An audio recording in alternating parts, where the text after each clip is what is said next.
I often get asked by people who are just getting started learning how to tie different knots, what is the single most important knot that they could ever learn? And without question, the answer to that is the bowline. Now, the bowline creates a fixed loop knot that is great for a variety of different situations. So it can be used as an anchor point. You can use it to tie into rings or rails, posts, to trees, in a variety of different situations. It's also used in safety and rescue, where you can tie a bowline you can tie around a person that you could use to throw a line to someone in need, and it can be a life-saving knot as well. But it may be surprising to know that once you've committed the bowline to muscle memory, not only do you know the bowline, but inherently you know three other knots as well, and I'm going to show you those right now. So the method that I teach most often when trying to show someone the bowline knot is this one, and this is what will be helpful to know these other knots as well. So the first thing you want to do is you want to start with a bite in the rope, and on the working end you want to grasp it between your fingers like so, kind of fork it in between your fingers, leave a couple 3 inches. Then we're going to cross over the standing end of the rope, and in one motion we're going to take this wrist and we're going to rotate it, and we're going to take this hand and we're going to push it up, and that's going to create that mid loop for the bowline. So we'll cross over, rotate, and push forward. As you roll your wrist over, it creates this loop. Now, in that position, all you have to do is reach around, grab the working end, take it around the standing end of the rope, and send it right back down the same loop that it came out of. Tighten it up, and that is the bowline. Now, if you learn this method and you commit this particular method to memory, you automatically know several other knots as well. So if you look up any list of knots to learn the basics or the essential knots, the most common knots that you're going to find are the bowline, which we're looking at here, and the sheep bend.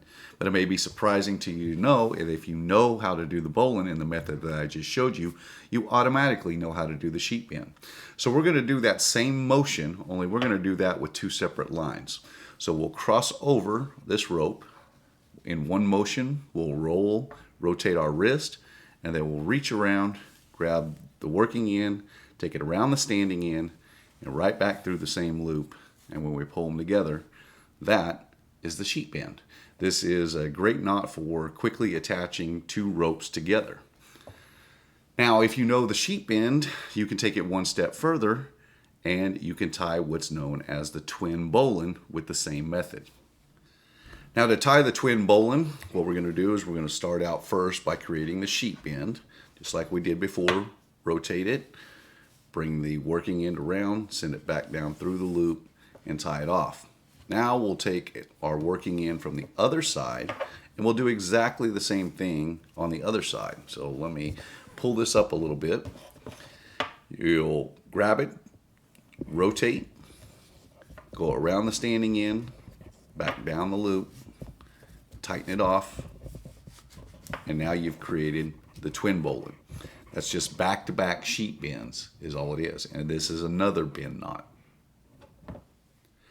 And the last knot that I'll show you that you automatically know if you know the bowline just takes one extra little step, and this is called the running bowline. So what we'll do is we'll start off with a really large loop here, and then we're going to take our working end, and we're going to go around that loop from the underside. So you just pass under it, and now we can use the same method to create our bowline, and that traps the bowline on a line and basically makes a lasso or a very large slip loop, which you can use to tie around larger objects like a tree trunk in a camping situation.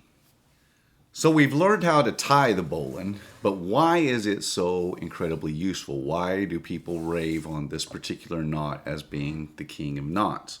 Well, it's for a number of different reasons. First of all, this knot is incredibly good in tension. So anytime you have pressure that's pulling against this knot, it simply will not release, it won't slip, and it won't jam.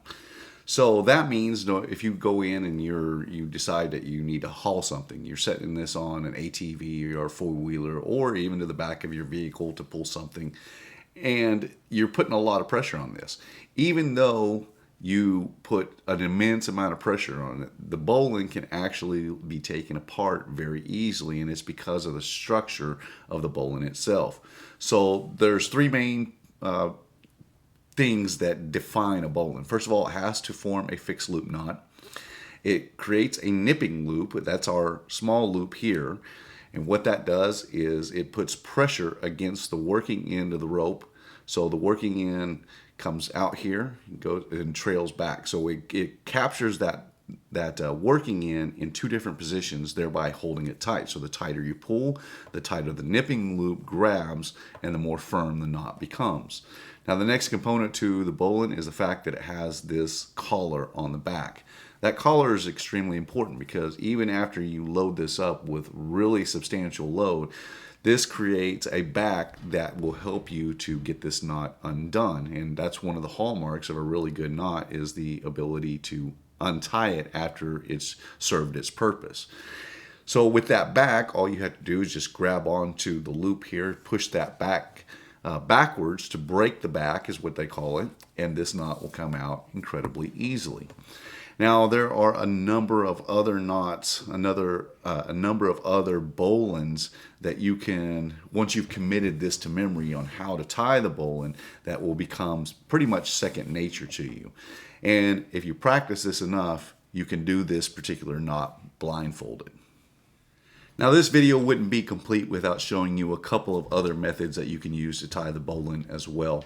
The one that I showed here by crossing, rotating, reaching around, and then sending it back through. That is one of the easiest methods to learn, and that's the one I'd like you to commit to muscle memory, because that will help you to form those other knots very, very rapidly.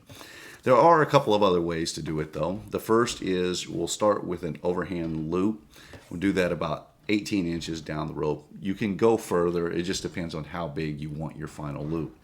Then you'll take the working end, you'll go up through that loop, then you'll go around the standing end and then back down the loop, pull them apart, and that also creates the bowline. And then the last method is what's known as the slip knot method. Again, we'll start with our nipping loop and overhand loop about 18 inches down the rope. This time we're going to take this loop and we're going to fold it over the standing end, and then we're going to pull a bite of the standing end through, just a small bite like that. Then you'll take the working end of the rope, you'll send it through that bite and then pinch it back off on itself. And then all you have to do is grab the standing end and pull them apart. The loop will flip over, and that will also create the bowline. So the bowline knot is without doubt the most versatile knot that you could ever learn. It's incredibly easy to tie. It's easy to untie even after you've put a lot of load on it, and it's extremely versatile. You can use it as a fixed loop to set to an anchor. You can use it as a slip knot. You can use it as a bend knot, and that's why the bowline is definitely the king of the knots.